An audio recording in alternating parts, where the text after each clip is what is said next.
Senator, thank you for joining us. I'm glad that you see the future. The debt is a real problem. I have 5 grandchildren. They're over the heads of them.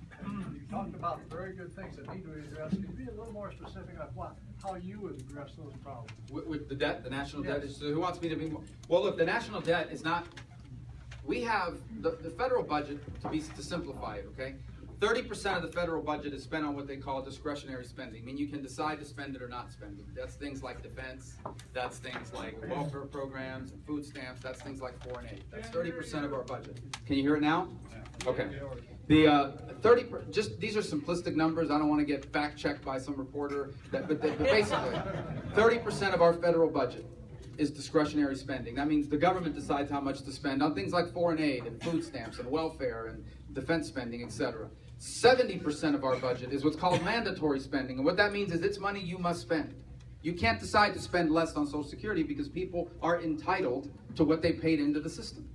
You paid into the system, you worked all these years, you are entitled to a check of a certain amount depending on how much you paid in and how many years you work. That is the driver of our national debt.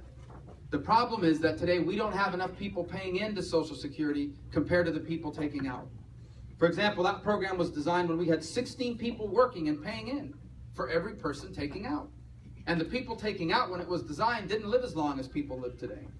And the result is that every year we have to borrow money to make up the difference. That's called the deficit. And years after years of deficits adds up to $18 trillion of debt. That is the driver of our national debt. I'm not saying that we don't need to improve the way we spend money on defense. We do. It is outrageous that you contract to build an aircraft carrier for $2 billion and it ends up costing $3 billion. That doesn't mean we don't have to reform welfare programs. We do, primarily because they don't cure poverty.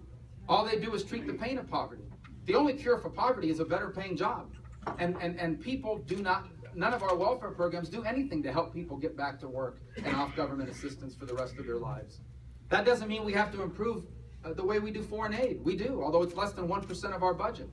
We can't be wasting money that's being pilfered and stolen by those around the world that use it for their own purposes. But the driver of our debt are these 2 programs, and they have to be restructured for future generations. Because what's happening is baby boomers, the largest generation in American history, is retiring 10,000 people a day. That means many stop paying into the system. And it's now that they're retired, it's time to get their benefits back. But the result is that you don't have enough people paying into the system because that's the way the system works. It's your money that you've paid into Social Security is not sitting in a bank account with your name on it. What funds Social Security and Medicare is what current workers are paying in. The money you paid in was spent a long time ago, sometimes on other things that had nothing to do with Social Security and Medicare. And so the problem now becomes, how do you sustain this program moving forward? And the answer is it has to be restructured for future generations. And what I mean by that is what I said earlier. Someone my age, instead of retiring at 67, may have to retire at 69 or 68 and a half. By the way, I plan to. In fact, I won't be in the Senate, but if you go to the Senate, there's a lot of people over 70 still working. It's a good thing. The second thing my benefit when I retire will not grow as fast as my parents' benefit grew. The cost of living adjustment. But I have 20 years to plan for that. I have 30 years to plan for that. The second thing is Medicare has to work differently. It can no longer be a fee-for-service system for everybody. And for my generation, they want that choice. People in my generation and younger want the option of being able to take Medicare money and use it to buy a private plan instead. We already have some of that through Medicare Advantage. If you're familiar with Medicare Advantage, those of you that might be on it. These are programs that compete for your business through value-added services and so forth. My mother's on Medicare Advantage. The point is that unless we make reforms like those, some were proposed by Paul Ryan. We can add to that and tweak some of them. Unless we propose reforms like those, these programs go bankrupt over the next 9 to 12 years. We don't know, but they do. And that's what's driving our national debt. We have to confront this. The problem is that in the past, every time we've talked about it, the press releases go out, Rubio wants to take away Medicare and Social Security. That's not true. You know who wants to take away Medicare and Social Security? The people that want to do nothing about it. Because all you need is a calculator to figure out it's going bankrupt.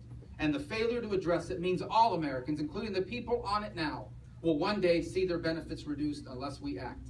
But if we act now, we have a chance to save those programs, leaving them exactly the way they are for current beneficiaries and people about to retire, but requiring from future generations some reforms.